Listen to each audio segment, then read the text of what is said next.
Okay, doing a little breakfast with birds.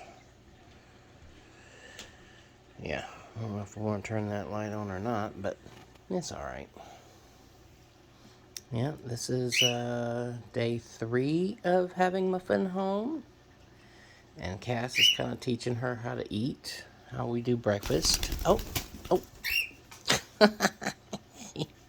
And also flying. Yeah.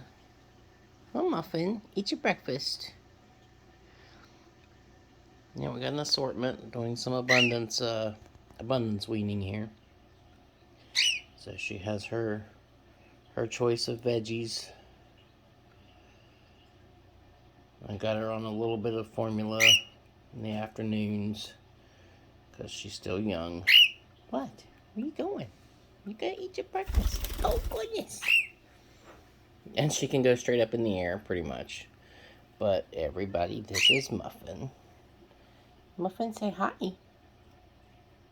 And that's Grace over there in the background being a good girl.